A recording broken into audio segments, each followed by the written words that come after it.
Hello everyone, I'm TG and I'm here to talk to you about this amazing online experience that is Evil Dead the Game. So with all these updates coming out and demons kind of getting the short end of the stick according to some people, I thought it was the best time to just throw out some fun demon builds that I've been using to some pretty good success.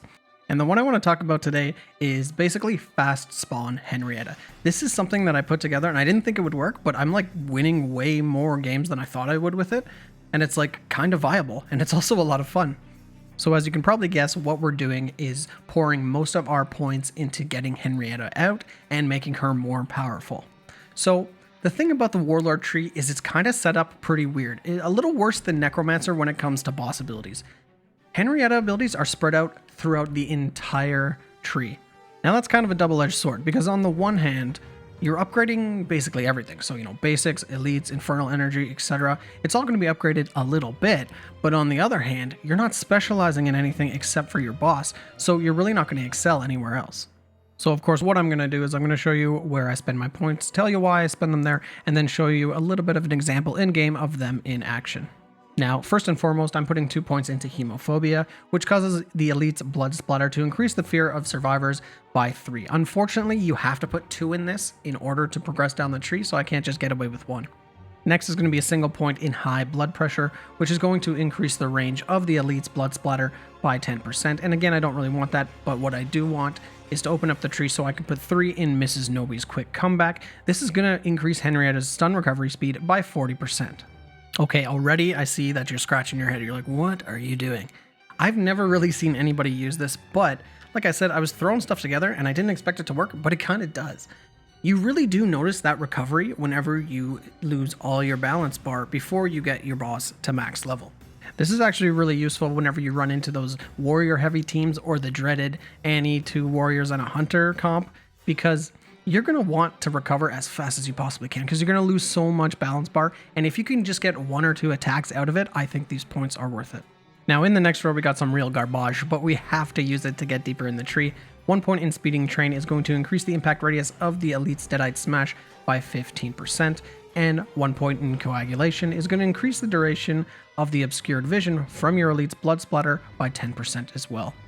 And now we're talking 3 points into Lingering Gas is going to increase the duration of Henrietta's gas leak by 35%. This is something that you don't notice unless you don't have it. It really does make that extra bit of difference because gas leak is already such a long animation. Having it go even longer is going to, number 1, do some damage to the survivors, but number 2, protect you because it does stop attack animations.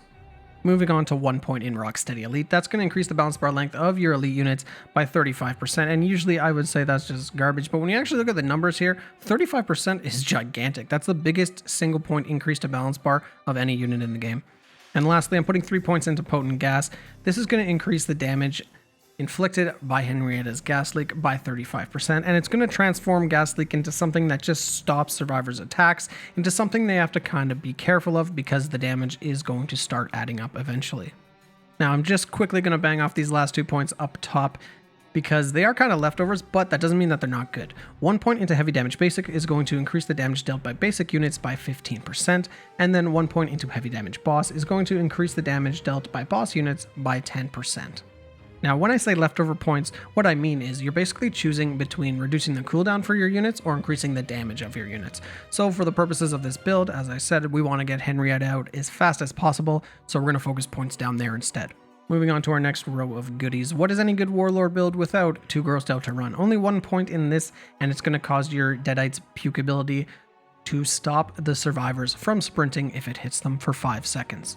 And then just a single point into Projectile Vomit, which is going to increase the range of Deadite Puke by 10%, not that big a deal, but again, we want to get deeper in the tree because we want these 3 points into Granny Hug, which means Henrietta can take 25% more damage while she's grabbing someone before she has to let them go.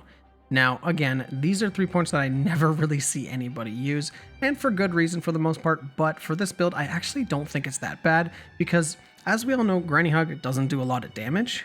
But what it does do is, like any other boss grab in the game, is it stuns the survivor. They can't do anything during it. So a lot of the times, I find that this is actually perfect for stopping a survivor from resurrecting a teammate. That being said, next I'm going to put 1 point into Rocksteady Basic, and that's going to increase the balance bar length of basic units by just 15%, but again, that's because I want the juicy 3 points in Health Razor Boss, which increases the maximum health of Henrietta by 35%.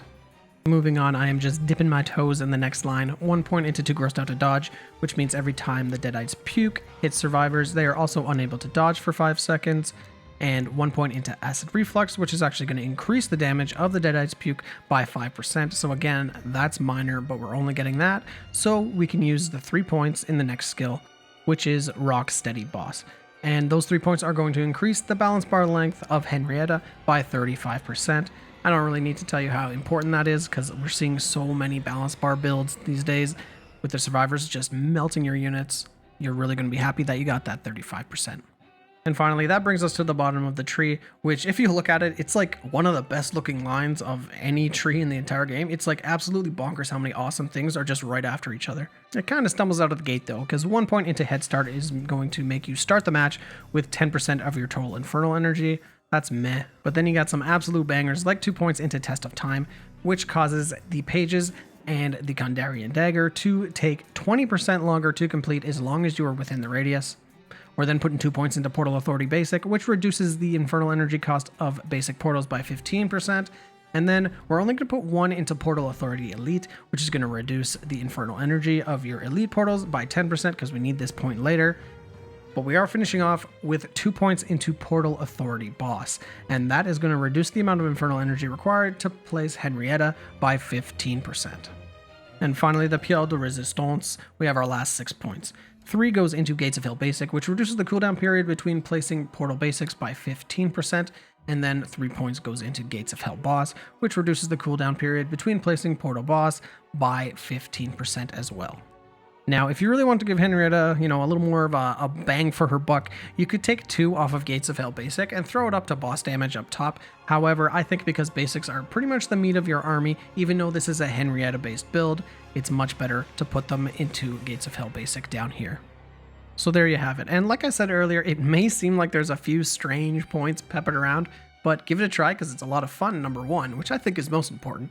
And number 2, it actually just works more than you think it would. So just before you jump into a game, let's take a quick look at Warlord's abilities. So we have Bad Influence, and wow, that's a lot of words. Basically what it means is you activate this and you generate an aura around you that you can actually see. It's like a leader aura if you're playing as a leader. What it does is it increases the damage, the health, and the attack frequency for all the units that you summon, and you can only use it whenever you're in Demon Vision. You can't use it when you're in a unit, and even if you do use it in Demon Vision, it will carry over when you possess a unit. However, it doesn't affect your possessed unit, which is kind of lame, but it is what it is. And the next 3 just increase the effectiveness of the aura, so really Bad Influence 1, 2, and 3. What you're looking at is initially you're getting a damage increase of 35%, a health increase of 35%, and an attack frequency increase of 20%. But then you're getting an extra 10% on all of those, and then an extra 10% again on all of those. And of course, the last one makes it so your units don't take any balance bar damage during the duration of the ability. So ladies and gentlemen, that is the build. And like I said, it may look a little wonky, but at the end of the day, I hope it helps you out just a little bit. And more than that, I really hope it helps you guys have fun playing Demon, because there are so many different ways to play Demon. Do not feel locked in to one build or the other or the meta. Just have fun with it, and you're going to enjoy your experience a heck of a lot more. So let me know down below what you think of the build, what you would change, and why. And of course, let me know what you are most excited for when it comes to Evil Dead the Game, because I just got a feeling that we are in store for some good DLC down the road. I can just feel it. I feel it in my bones. We're going to be having fun with this game for a long, long time. And of course, guys, as always, I am TG. If you like what you saw, you know what to do.